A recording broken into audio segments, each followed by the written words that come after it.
ശരിക്കും ചേച്ചിക്ക് breast cancer തന്നെയാണോ, സത്യം അല്ല എന്നെങ്കിൽ നമുക്ക് അറിയണമെന്നൊരു ആഗ്രഹമുണ്ട്. എന്താണ് ചേച്ചി ശരിക്കും സത്യം? അതെ, ക്യാൻസറാണ്.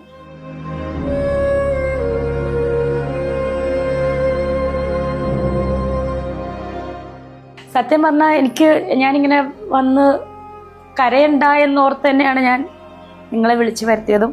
ഇത്രയും ദിവസം എന്നെ സ്നേഹിക്കുന്നവരുടെ അടുത്തു നിന്ന് ഞാനിത് മറച്ചു വെച്ച് ഇത് പറയാൻ സമയമായി എന്ന് തോന്നി. അതുകൊണ്ടാണ് ഞാനിപ്പോൾ പറഞ്ഞത്.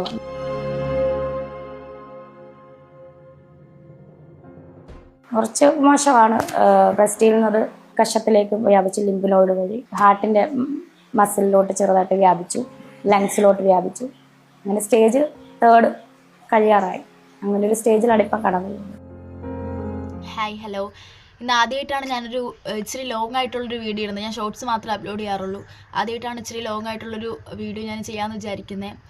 വേറൊന്നുമല്ല, ഈ ഒരു വീഡിയോ കാണുമ്പോഴത്തേക്ക് നമ്മൾ മുമ്പ് രേണു ചേച്ചിയുടെ വീഡിയോ കണ്ടുകൊണ്ടിരിക്കുമ്പോഴത്തേക്ക് നമുക്കൊരു ചെറിയ ബുദ്ധിമുട്ടും അസ്വസ്ഥതയൊക്കെ തോന്നാറുണ്ട്. പക്ഷേ ഈ ഒരു വീഡിയോയിൽ രേണു ചേച്ചി പറയുന്ന കുറച്ച് കാര്യങ്ങൾ അത് നമ്മളെ നല്ല കണ്ടിരിക്കുന്ന ഏതൊരാളെയും വളരെയധികം സങ്കടത്തിലാക്കുന്ന കുറച്ച് കാര്യങ്ങളാണ്. നമ്മുടെ ശത്രുക്കൾക്ക് പോലും ഈ ഒരു അവസ്ഥ വരരുത് എന്നാണ് നമ്മൾ വിചാരിക്കുക.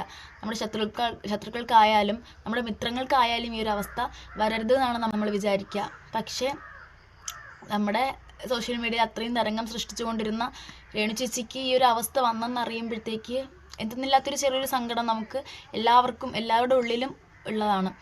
അപ്പോൾ ഇതൊക്കെ തരണം ചെയ്തിട്ട് രേണു ചേച്ചി മുന്നോട്ട് തന്നെ വരിക.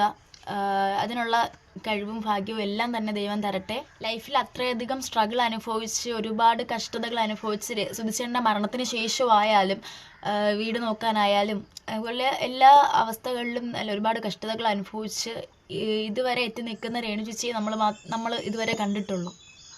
അപ്പോൾ എന്ത് നെഗറ്റീവ്സ് വന്നാലും അതിനൊക്കെ നല്ല മറുപടി കൊടുത്തു പോകുന്ന ഒരാളെയാണ് നമ്മൾ എപ്പോഴും രേണു ചേച്ചി എന്ന് പറഞ്ഞു കഴിഞ്ഞാൽ നമ്മുടെ മനസ്സിൽ വരുന്നത്. അപ്പോൾ ആ ഒരു സാഹചര്യത്തിൽ പെട്ടെന്ന് ഈ ഒരു വാർത്ത കേൾക്കുന്ന ഏതൊരാൾക്കായാലും ഒട്ടും എക്സ്പെക്റ്റ് ചെയ്യാൻ പറ്റുന്നില്ല രേണു ചേച്ചിക്ക് ഈ ഒരു അസുഖമുണ്ട് എന്ന് നമുക്ക് എക്സ്പെക്റ്റ് ചെയ്യാൻ പറ്റുന്നില്ല. അപ്പോൾ എന്തൊക്കെ പറഞ്ഞാലും ഇതൊക്കെ ദൈവത്തിൻ്റെ ഓരോ പരീക്ഷണങ്ങളായിരിക്കാം എന്ന് നമുക്ക് വിചാരിക്കാം. ഇതും കടന്ന് രേണു ചേച്ചി മുന്നോട്ട് വരും എന്ന് നമുക്ക് എല്ലാവർക്കും നല്ല വിശ്വാസമുണ്ട്.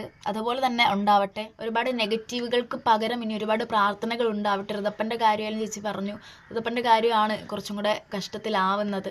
അപ്പോൾ അങ്ങനെ ഒന്നും ഉണ്ടാവാതിരിക്കട്ടെ. കിച്ചുവിൻ്റെ ഭാഗത്തു നിന്നായാലും ഋതപ്പൻ്റെ ഭാഗത്തു നിന്നായാലും ഒരുപാട് പ്രാർത്ഥനയും സ്നേഹമൊക്കെ ഉണ്ടാവട്ടെ. എല്ലാവരും അതുപോലെ തന്നെ എല്ലാവരുടെയും പ്രാർത്ഥനവും സ്നേഹമൊക്കെ ചേച്ചിക്ക് ഒരുപാട് ഉണ്ടാവും. അപ്പോൾ അടുത്തൊരു വീഡിയോയിൽ നമുക്ക് കാണാം.